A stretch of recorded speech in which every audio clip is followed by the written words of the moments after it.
italiano. El neorrealismo fue como un movimiento que surgió en Italia durante la primera mitad del siglo XX, como una reacción a la posguerra.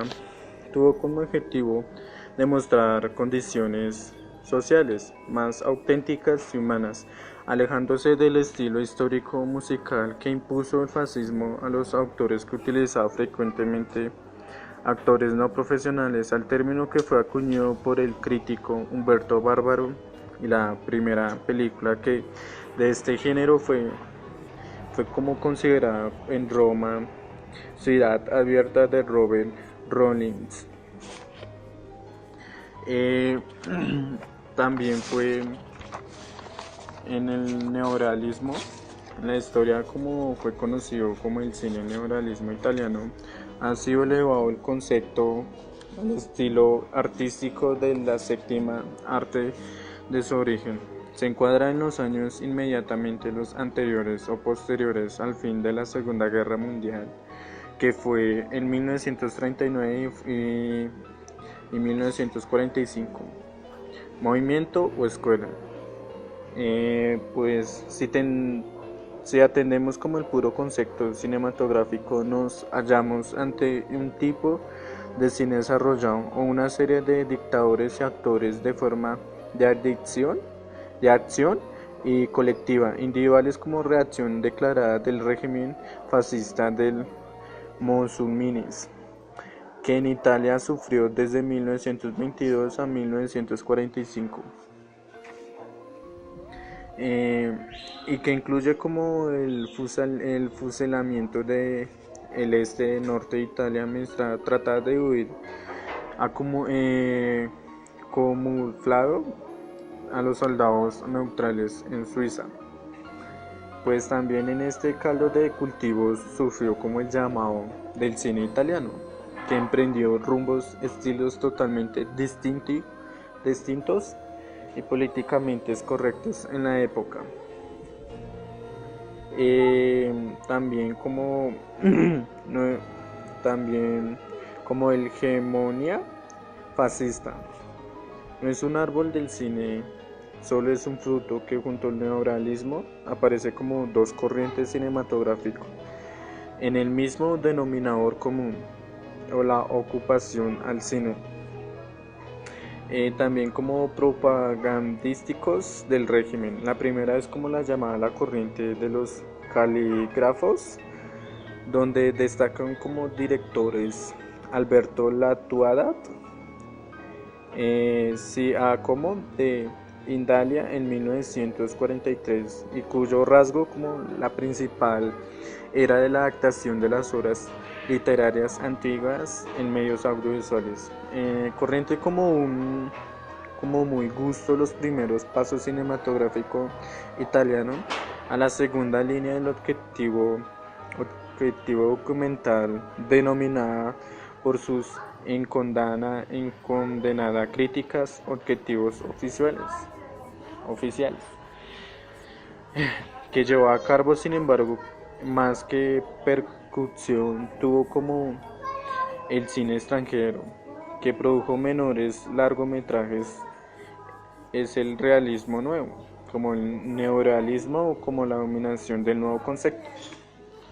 También los términos de, del neorealismo, el nombre neorealismo fue utilizado por primera vez intelectual de Norberto Baralo, para referirse como a unas películas francesas o las películas francesas como El Muelle de las Brumas en 1838 de Marcel Carnet, que más tarde se encuadró dentro de otro realismo en Italia.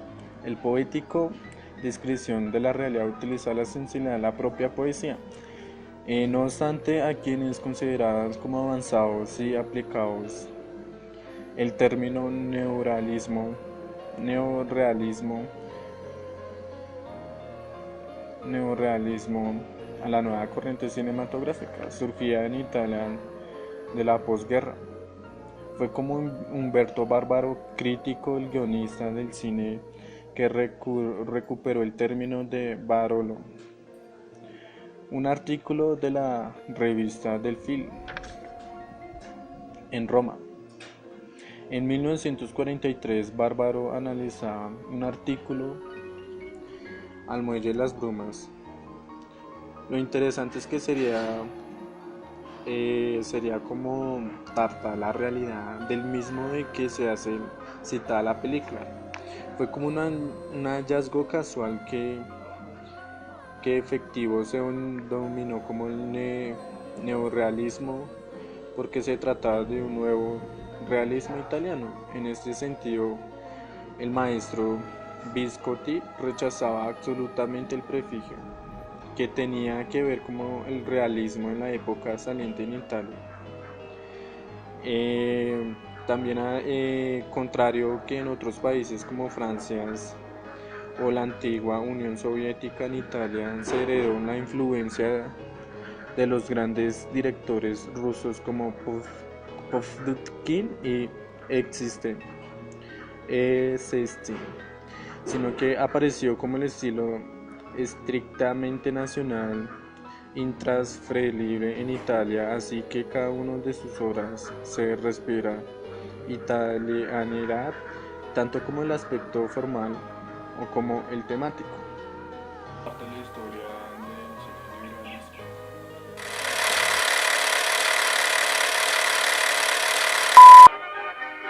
Características del neorrealismo italiano.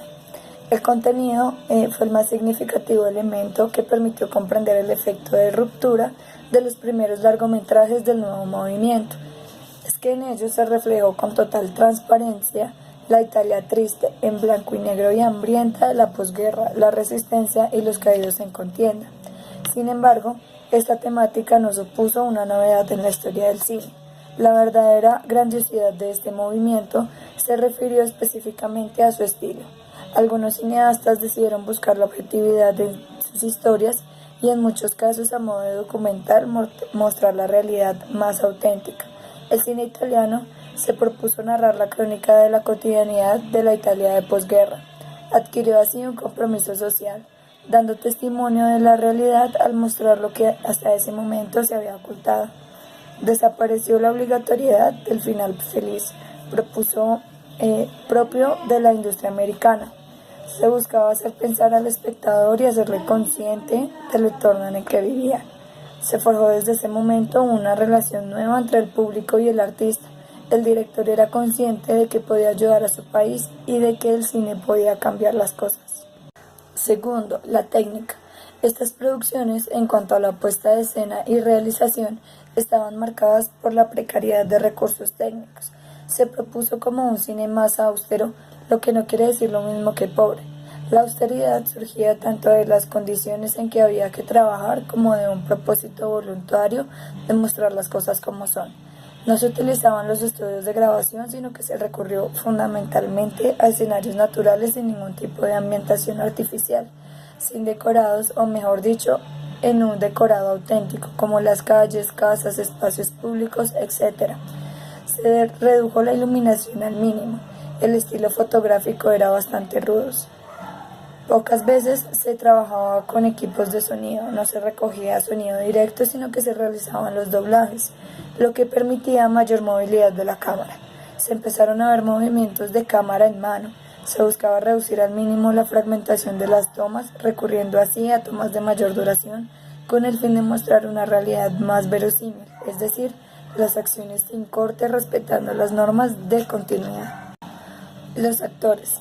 No se utilizaban actores reconocidos, sino que en muchos casos eran los auténticos protagonistas, los personajes reales, y relataban sus propias experiencias. No había cabida en este cine para las estrellas, sino que las personas narraban sus vivencias y se interpretaban a sí mismos.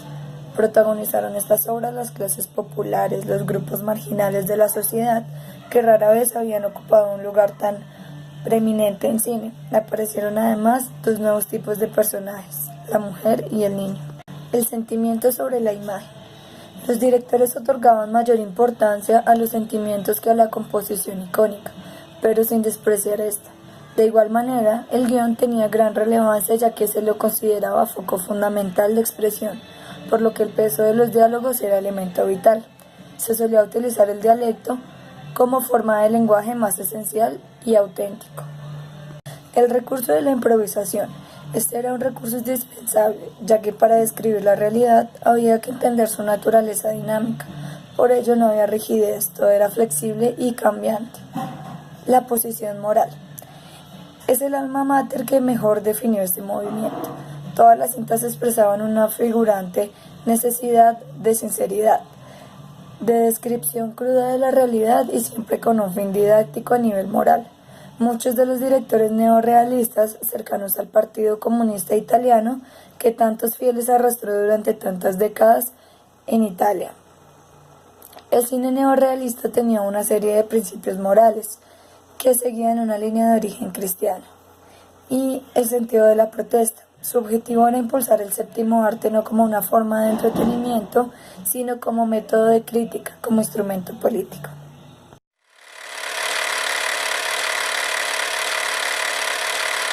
Los principales autores del cine neorrealista italiano son Roberto Rossellini en 1945 con su película Roma, Ciudad Abierta, donde este relata la invasión nazi en la ciudad de Roma. Vittorio De Sica en 1948 con Ladrón de bicicletas, filmada en las calles de Milán, donde se refleja la realidad de la posguerra italiana. En la década de 1950, el cine italiano tiende a convertirse en una comedia social, más vital y más alegre. Los referentes en la década de 1960 es Paolo Pasolini con su obra El Evangelio según San Mateo y Federico Fellini, que da un tema más poético con su obra Dulce Vida en 1960. En 1970 el cine genera una tendencia que discute sobre la situación política. Su principal referente es Bernardo Bertolucci.